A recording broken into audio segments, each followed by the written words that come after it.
큰 일을 행해 오셨고 또 행하고 계시고 또 더 큰 일을 행하실 줄로 믿습니다.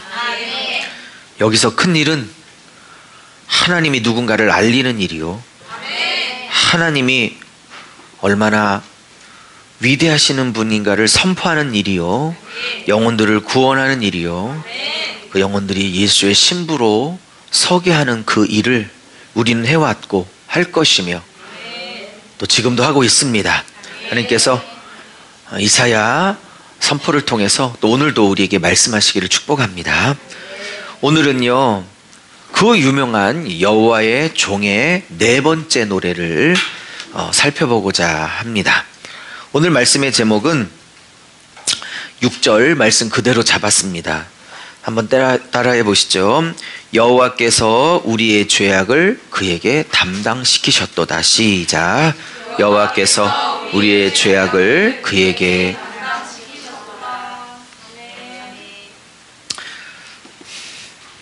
이사야서는 66장이라고 말씀드렸고, 우리는 두 번째 덩어리, 즉 2부 이사야인 40장부터 55장까지를 한참 공부해 오고 있습니다. 오늘 18번째 시간인 것 같아요. 이 두 번째 이사야 덩어리인 2부 이사야는 70년 바벨론 포로 생활을 거의 마감하고 있는 포로기 백성들에게 위로와 소망을 주기 위하여 쓴 글이라고 말씀을 드렸습니다. 이사야서에는 여호와의 종의 노래라는 그 노래가 4번을 소개하고 있습니다. 42장, 49장, 50장, 그 다음에 오늘 52장 13절로 53장 전체까지 4개의 노래가 나오고 있습니다.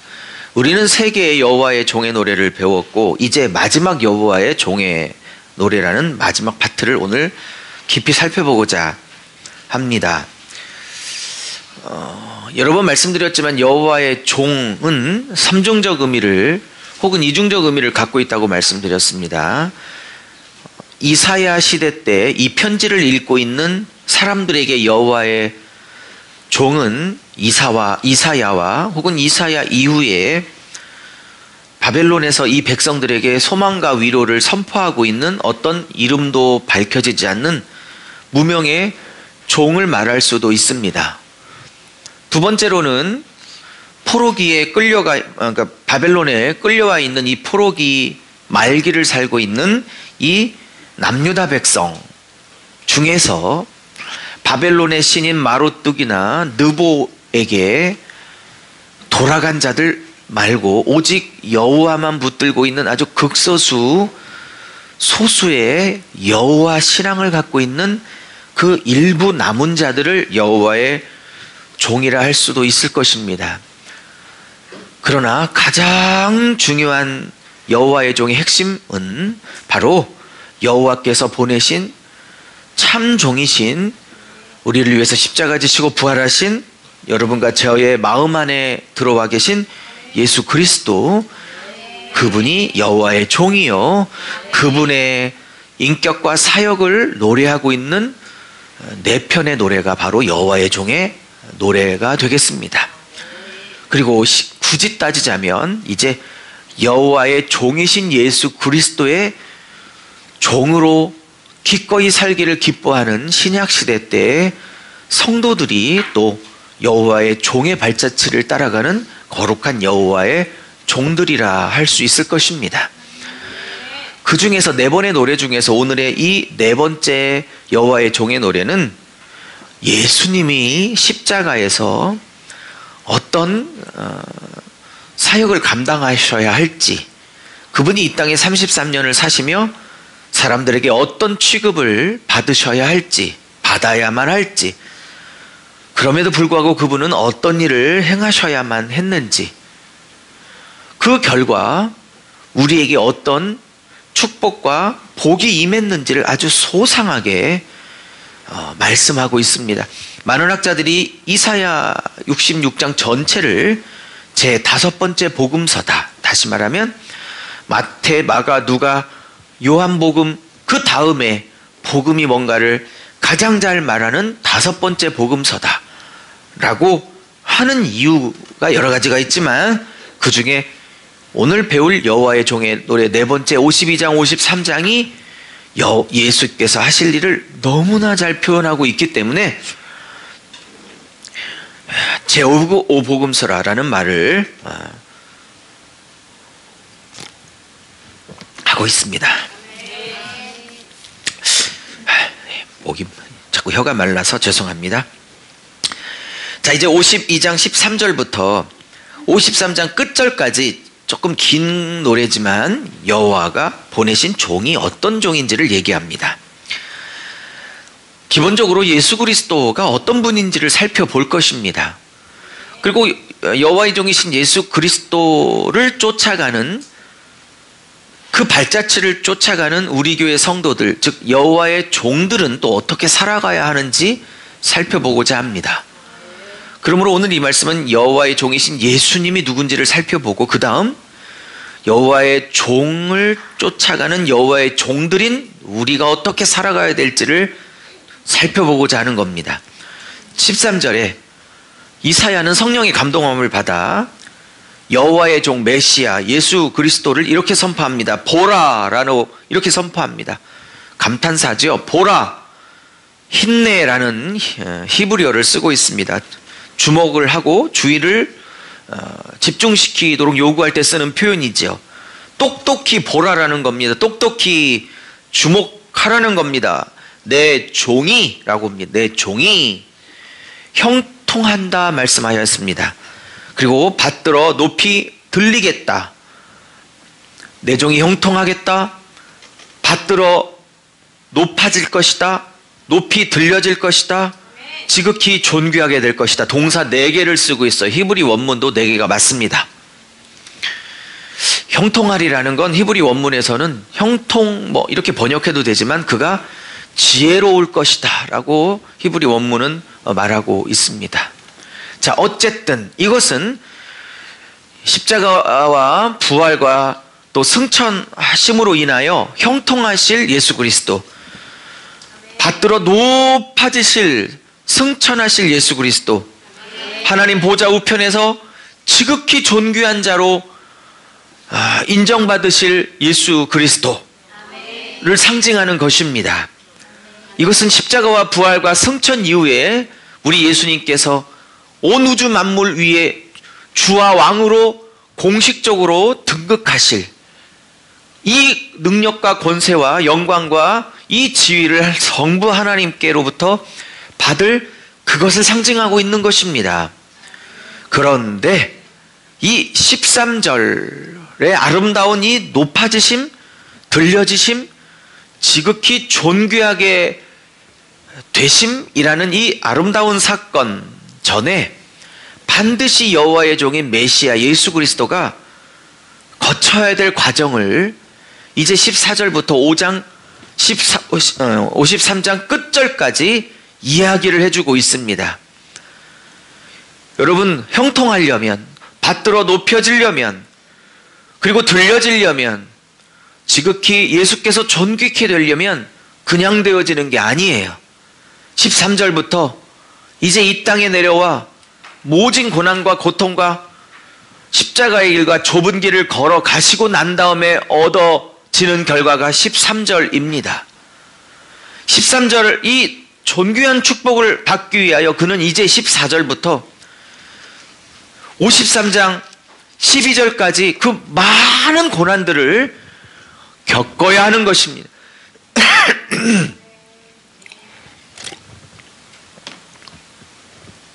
얼마나 많은 사람들이 13절과 같은 인생을 꿈꿉니까?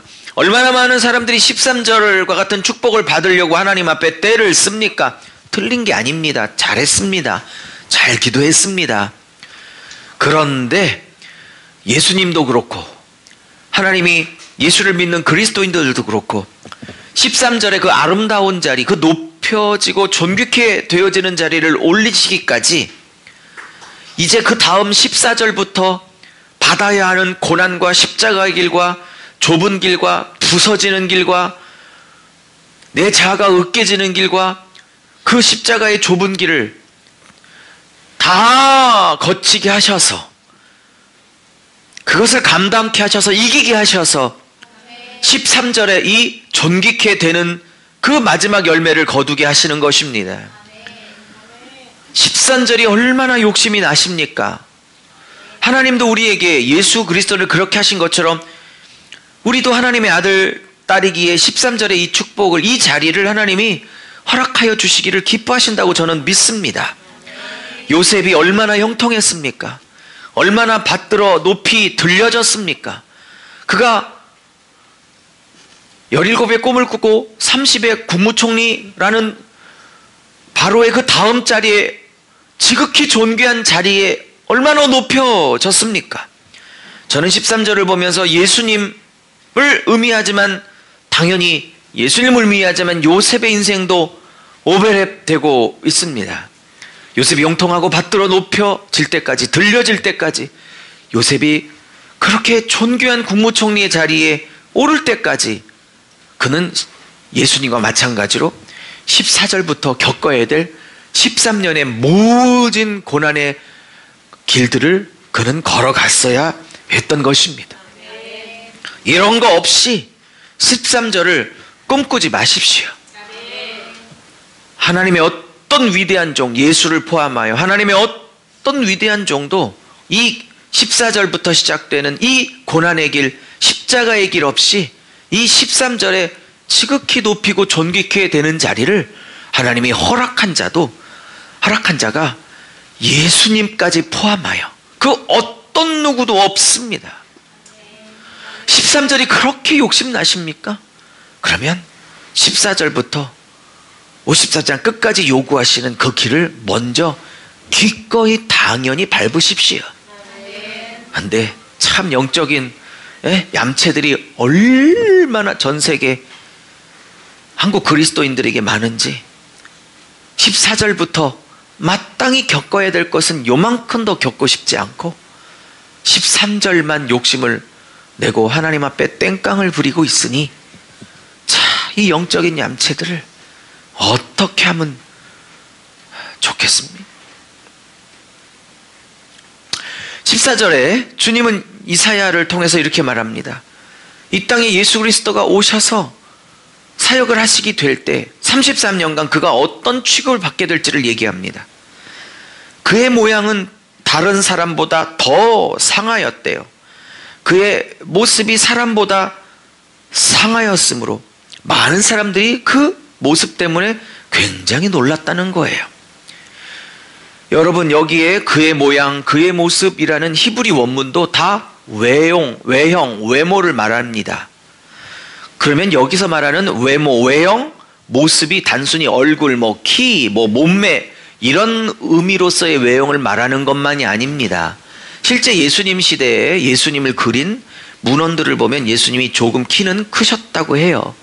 그런데 그 얼굴은 그냥 평범하거나 아니면 평범보다 조금 못생긴 정도의 얼굴을 지니셨다고 합니다.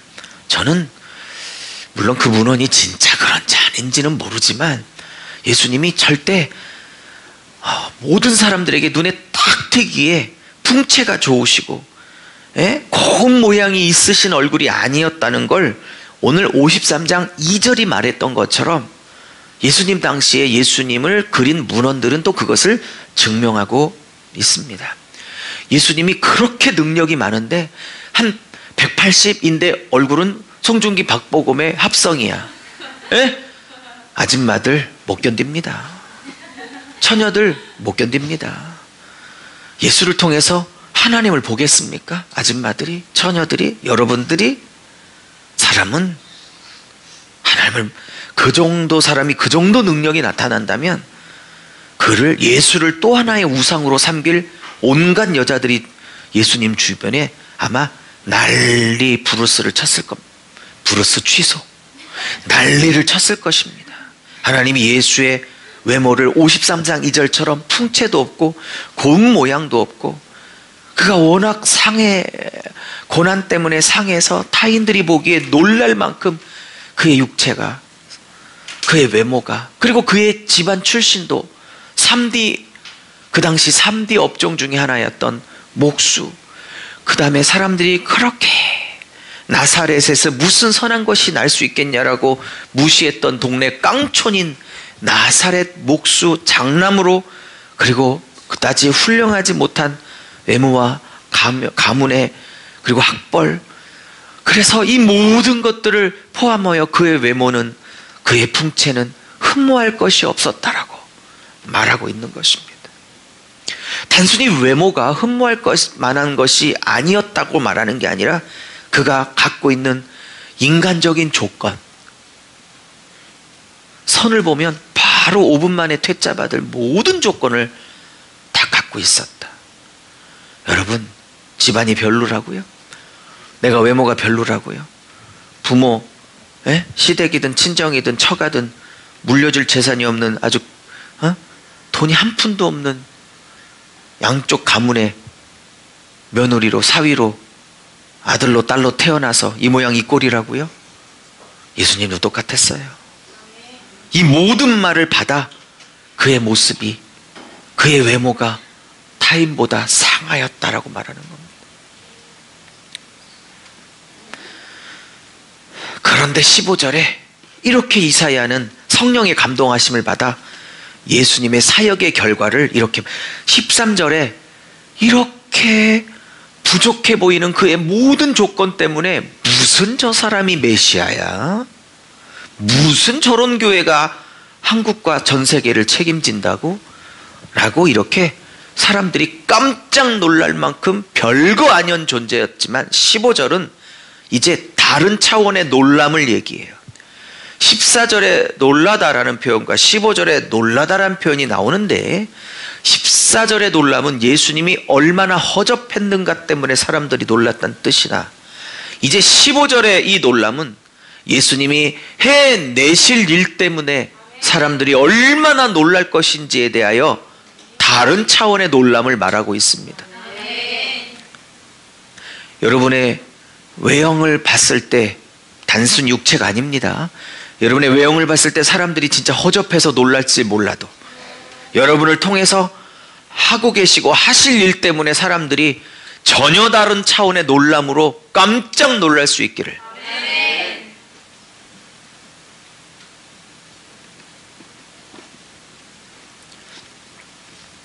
이 일이 얼마나 대단하냐면 사람들의 입을 봉하게 될 거래요. 너무 놀라서. 그건 무엇입니까? 십자가와 부활로 영혼들을 구원하실 그 일입니다.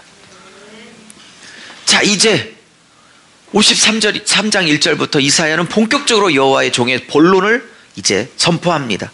그러면서 1절에 우리가 전한 것을 누가 믿겠는가? 이렇게 말합니다. 여기서 우리는 이사야와 또 포로기 중에 있는 백성들에게 말씀을 선포했던 이사야 선지자의 후배 선지자들일 수 있습니다. 또 여러분과 저일 수 있고 하나님일 수 있습니다. 이제부터 하나님이 전하고자 하는 이 말을 누가 믿을 수 있겠냐는 겁니다. 믿기만 한다면, 그 다음 말, 믿기만 한다면 누가 믿을 수 있겠는가? 그러나 믿기만 한다면 여호와의 팔을 경험할 것이다, 이렇게 말합니다. 여기서 여호와의 팔은 이사야 문맥에서 전적인 구원의 능력을 말하는 단어입니다. 누가 믿겠는가? 그러나 믿기만 한다면 여호와의 팔을 경험할 수 있을 것이라. 여호와의 능력을 경험할 수 있을 것이라. 믿는 자에게 여호와의 팔이 나타날 것이라 라고 말합니다. 근데 왜 이런 말을 하냐면 지금 53장 2절부터 끝절까지 그러니까 여호와의 종인 예수 그리스도가 어떤 분이며 무슨 일을 하시며 어떤 모양으로 오셨고 어떤 사역을 감당하실지를 선포하려고 하는데, 너희들이 이 선포를 듣고 과연 믿을 수 있겠는가? 믿기만 한다면 여호와의 구원을, 능력을 너에게 나타내 줄 텐데 이것이 믿겨지지 않을 것이다, 이런 얘기를 하려고 하는 겁니다. 2절입니다. 그는 자라나기를 연한 순 같고 마른 땅에서 나온 뿌리 같아서, 이렇게 말합니다. 그는 자라났다고 말합니다. 누구 앞에서 자라나냐면 주 앞에서 자라났다고 하면 하나님 앞에서 자라났는데, 문제는 사람들의 눈에 연약하디 연약한 작은 나무의 그 처음 시작인 작은 순과 같이 보였다는 겁니다. 이사야서에서도 예수님을 순으로 표현하죠. 이렇게 보잘것없는 나무의 작은 순이 온 세상의 주인으로 등극할 것이다, 아무도 믿어지지가 않는 거죠. 마른 땅에서 겨우 그 땅을 비집고 나온, 혹은 그 땅의 뿌리를 겨우 내린 작은 뿌리 같아서 이 순으로, 이 작은 광야의 뿌리가 도대체 무슨 일을 할 수 있겠는가? 사람들은 믿지 못하여 하나님은 1절에 누가 이것을 믿겠는가라는 겁니다. 목수의 아들로 깡촌 나사렛으로 거기서 33년을 살아내셨던 그 예수님이 연한 순 같고 광야에 허잡해 보이는 뿌리와 같아서 사람들은 이 연한 순과 광야의 뿌리에 어떤 것도 기대할 수 없었다는 겁니다. 그리고 고운 모양도 풍채도, 물론 외모만을 말하는 건 아니지만 그의 갖고 있는 외적 조건이 정말 보잘것없고 보잘것없었기 때문이라고 말하는 겁니다.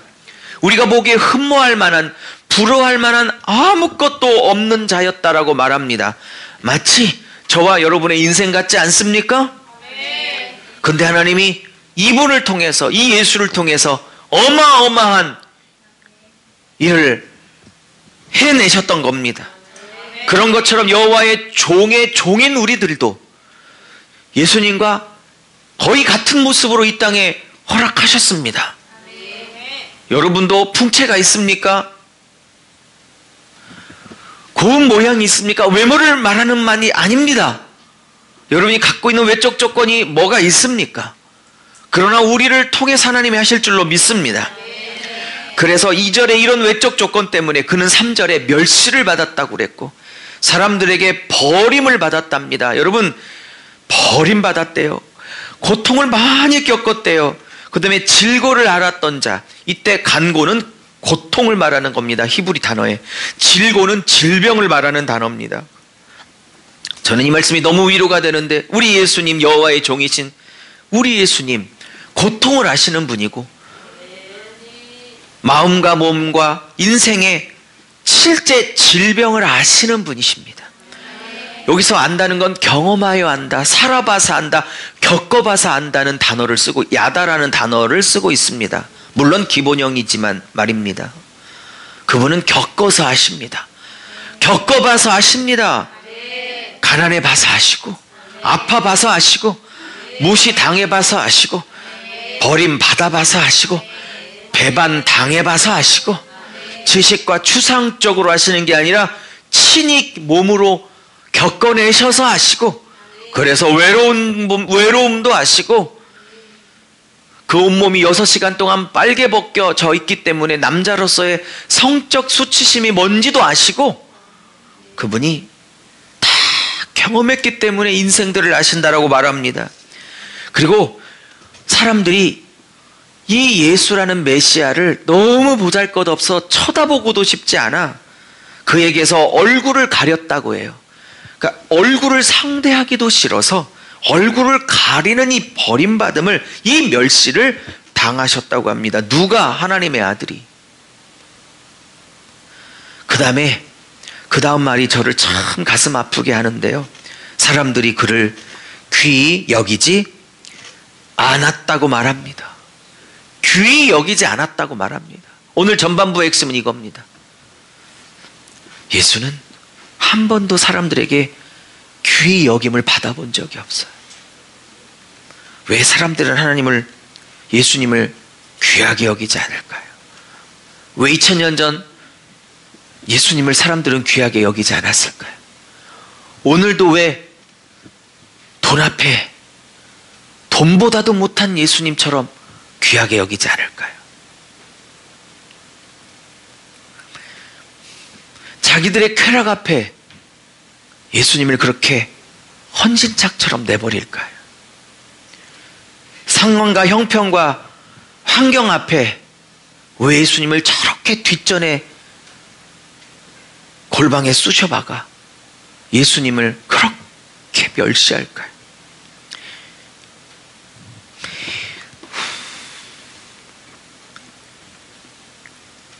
귀하게 여기지 않았다는 것은 하샤 부누후라는 단어입니다. 하샤 부누후. 발음 좀 어렵죠? 귀하게 여기다. 하샤 부누후에다가 부정접두어 영어의 낫에 해당되는 low라는 단어가 붙어서 low 하샤 부누후 그럽니다. 하샤 부누후 해야 하는데 물질 앞에서 로하샤브 누후를 선언합니다. 내 자존심 앞에서 그분을 귀하게 여기지 않습니다. 내 쾌락 앞에서, 내 계획 앞에서, 그 잘난 내 야망 앞에서, 자기 사랑 앞에서, 자기라는 우상 앞에 예수라는 진정한 왕을 헌신짝처럼 버립니다. 귀하게 여기지 않습니다. 주님은 찬송가에 날 더 귀히 여기라 하시는데 그분을 귀하게 여기지 않습니다. 예배 시간 지키라고 그렇게 얘기해도 대전시장만도 못하고 이 땅의 대통령보다도 못하고 기업체 부장님, 사장님, 회장님보다도 못한 존재가 되어버렸습니다. 그 기업의 회장님이 나를 부르신다면 그렇게 습관적으로 늦게 나타나겠습니까? 30분, 1시간씩 일찍 나타나 긴장하며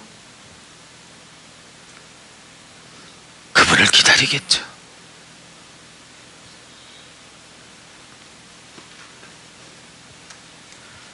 자기들 가구를 사고 해외여행을 다니고 할 때는 수천, 수백을 쓰면서 하나님의 전을 세우고자 한 때는 5만 원, 10만 원도 아까워합니다. 자기들 애완동물, 자기들 개, 고양이, 심지어는 요즘 뱀도 키운다고 하더라고요. 그런 것들 앞에는 수백, 수천을 써대면서 하나님 앞에 드리는 11조는 아까워. 10원 한 장 안 바칩니다. 나는 우리 하나님이 왜 이러한 홀대를 받으셔야 되는지 저는 분노합니다. 나는 하나님을 하나님으로 대접하지 않는 자들에 대해서 분노합니다.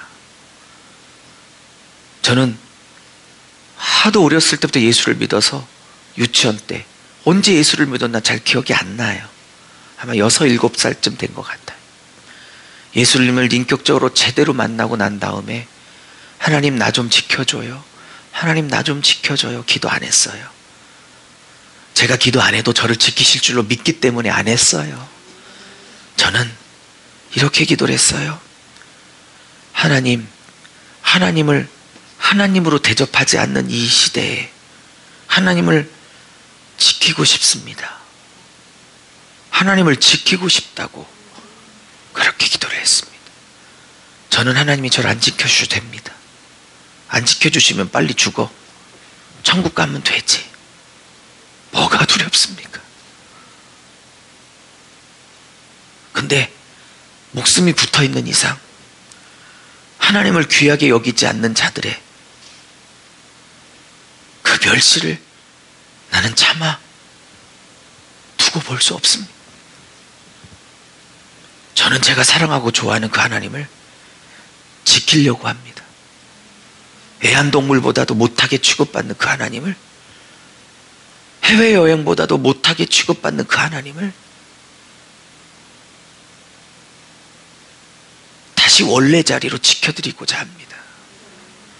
그래서 11년 전에 이 로고스 교회를 개척을 한 것입니다. 사람의 비율을 맞추지 않을 것입니다. 사람에게 하나님을 사랑해달라고 애걸복걸하지 않을 것입니다. 사랑할 수밖에 없도록 굴복시킬 것입니다. 하나님을 하나님으로 대접해달라고 애걸하지 않을 것입니다. 하나님이 하나님 될 수밖에 없도록 하나님께 촉구를 할 것입니다. 더 이상 비참한 하나님이 되지 않기를 촉구할 것입니다. 여호와여 일어나소서. 시편 3편 7절 8절에 말하는 것처럼 여호와여 일어나소서. 여호와 일어나 악인들의 뺨을 치시고 악인들의 이를 꺾으셔서 여호와여 스스로 영광을 위하시옵소서.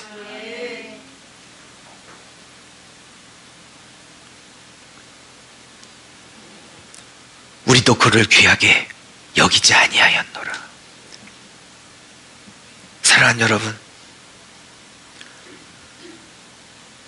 그렇게 멸시당하고 우습게 취급받는 이 하나님이 우리 교회와 저와 여러분에게만큼은 원래의 대접을 받으실 수 있도록, 물질 앞에서 그분이 밀리지 않도록, 쾌락 앞에서 그분이 밀리지 않도록, 대전시장만도 못한 취급을, 아니 시의원만도 못한 취급을, 아니 내 직장의 상사보다도 못한 취급을, 애완동물보다도 더 못한 취급을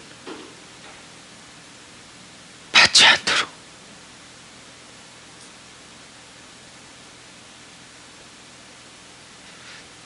여러분은 화가 안 나십니까? 화가 안 나세요? 절 봐봐요. 하나님이 짐승 새끼보다도 개 고양이보다도 하대를 받고 있는 게 화가 안 나요? 그 하나님을 안 지켜드리고 싶어? 또 묻습니다. 여러분은 하나님을 귀하게 여기십니까? 진짜 하나님이 그 어떤 것보다도 여러분에게 귀한 자입니까? 정말? 진짜?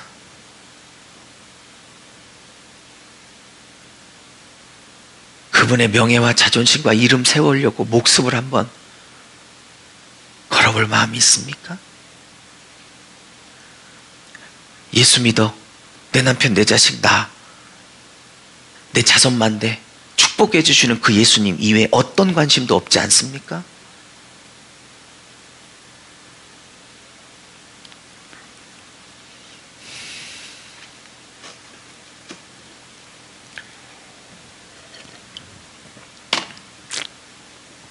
오늘 2부 예배가 야곱이 장인 라반을 떠나 라헬과 레아를 이끌고 12명의 아들을 이끌고 고향으로 귀환하는 장면이에요. 이따도 얘기하겠지만 라헬이 드라빔이라는 아버지의 가족 수호신 손에 쥘 만한 작은 거예요. 그거를 엉덩이에 숨겨서 훔쳐가요. 라반이 깜짝 놀라서 그걸 찾으러 막 달려옵니다. 아무리 뒤져도 야곱의 짐에는 그게 나타나지 않아 포기하고 돌아갑니다. 이유는 딸 라헬이 안장 위에, 말 안장 위에 자기가 깔고 앉았기 때문에, 그리고 나 생리 중이라 아버지 못 내려 했기 때문에 도저히 다 자란 딸의 엉덩이를 들춰볼 수는 없잖아요. 아무리 친정아비여도. 근데 그 드라빔이라는 히브리어 테라핌이라는 히브리어가 어디서 어원이 나왔냐면, 드라빔 테라핌이 어원의 뿌리가 어디서 출발했던 단어냐면 내 인생을 편하게 해주다 라는 뜻이에요. 이해하셨어요? 예수의 자존심, 하나님의 자존심을 지켜드린다고 땅바닥에 떨어진 그 하나님의 이름과 명예 때문에 분노를 해보신 적 있나요?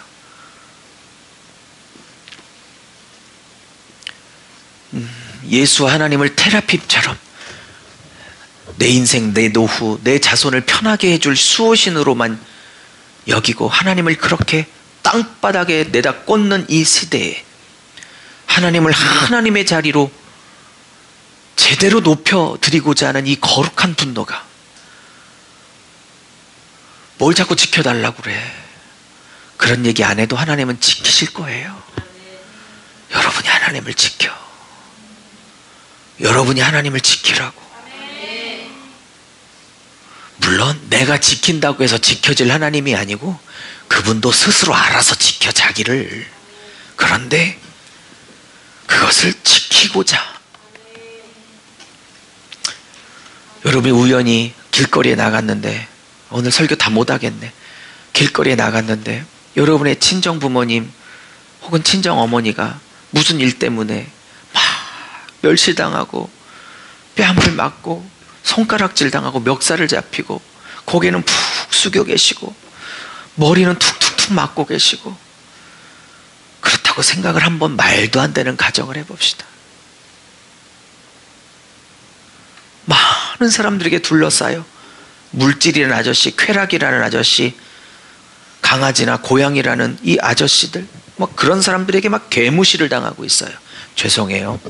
도금 무시를 당하고 있어. 에? 그러면 어떡하시겠어요? 모른 체 하고 지나갈 거예요. 엄마 당하고 집에서 봐요? 하시겠어요? 옷을 벗어 던지고 맨발로 뛰어가서 내 엄마 아버지를 짓밟고 있는 세력들로부터 내 엄마 아버지를 지키고자 하지 않겠습니까?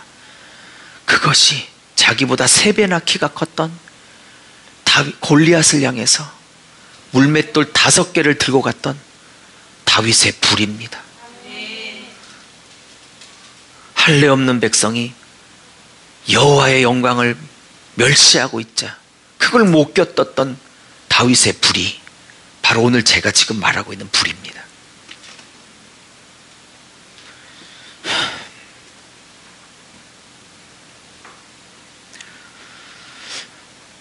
이부 예배는 많은 다양한 성도들이 오니까 이렇게까지 세게 길게 말을 못하죠.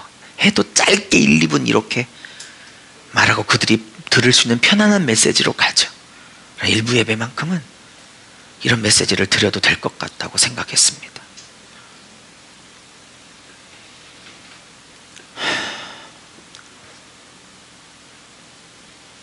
하나님을 지켜야겠습니다. 하나님이 그렇게 생각하겠지. 유 목사야, 사람이 나를 지키든 안 지키든 나는 나의 이름의 명예와 나의 이름을 스스로 지키는 자야. 그러나 이 땅에서 누군가 어느 교회는 나의 이름과 나의 자존심과 나의 명예를 지키려고 몸부림치며 나를 높여드리려고 몸부림치는, 그러려면 돈보다 쾌락보다 지 계획보다 지 자존심보다 자기 사랑보다 하나님을 괴무시하고 있는 사람들의 죄악을 지적해야 되고 싸워야 되고 말해줘야 되고, 그러면 싫어할 것이고 다른 교회로 가버릴 것이고 떠나려고 할 것이고 부담된다고 할 것이고 온갖 반응들이 다 나오겠죠. 어쩌면 그래서 부흥을 못할 수도 있겠지. 어떻다고 주님을 지키다가 부흥을 못한들, 주님의 이름을 세우려다가 교회가 망한들, 주님의 이름과 주님의 명예를 지키려고 주님 편에 서서 메시지를 전하다가 망한다면 아름다운 망함일 것이라.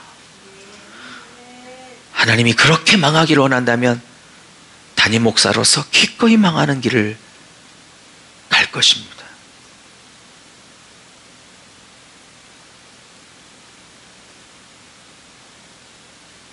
육절에 우리는 다 양 같아서 각기 제 길로 갔다고 그래요. 각기 제 길로. 이게 레 다라크란 뜻입니다. 각기 질러. 레 다르코. 죄송해요. 레 다르코. 각기 제 길로. 아무리 얘기해도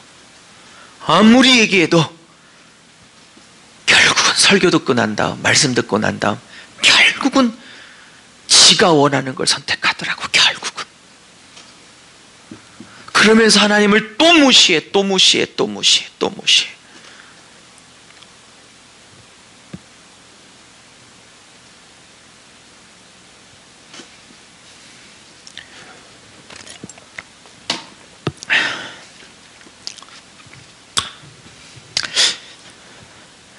그러면서 여러분이나 이 유튜브를 보고 있는 전국 전 세계 성도들이 혹시 오해하실지 몰라 옛 얘기를 꼭 얘기 드리고 끝내야겠네요. 유목사 너만 잘났냐? 저 안 잘난 거 알아요. 저도 외모가 풍채가 고운 모양 아름다운 게 하나도 없다는 걸 알아요. 저도 잘났다고 생각 한 번도 안 했습니다.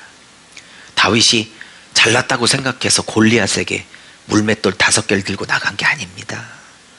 그 불 때문에 나간 거지.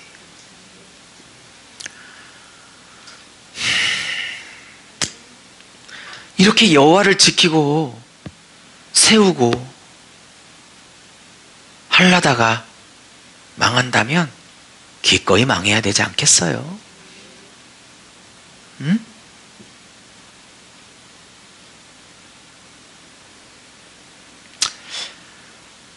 옛날부터 제게 이런 불이 있었는데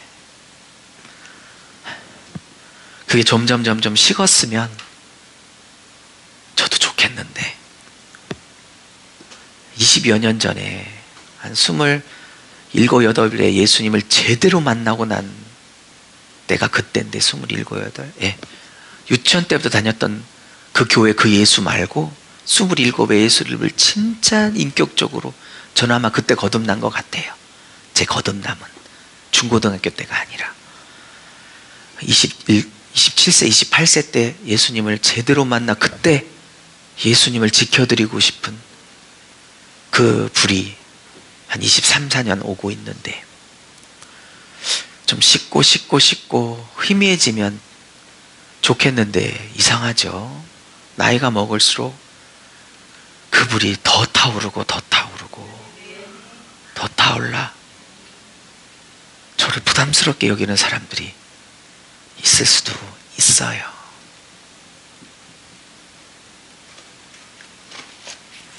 설교가 끝났다는 뜻으로 덮었어요. 저와 함께 하나님을 지켜드리고 싶은 이 예수의 불로, 아니 하나님 자신의 불로, 다윗의 불로 하나님을 이 시대에 이렇게까지 멸시하는 이 땅의 골리앗들을 복음의 물벨들로 다 쓸어버리고 하나님을 하나님으로 세워드리고 설사 이 골리앗과 싸우다가 장렬히 죽을지라도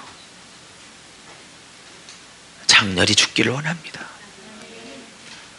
제가 예수의 이름으로 감히 선포합니다.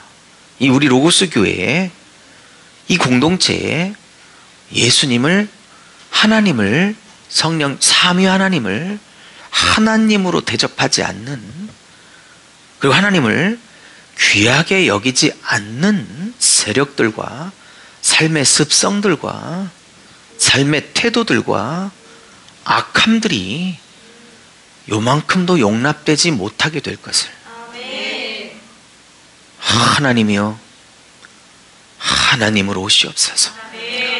여호와여 하늘 가르고 강림하십시오.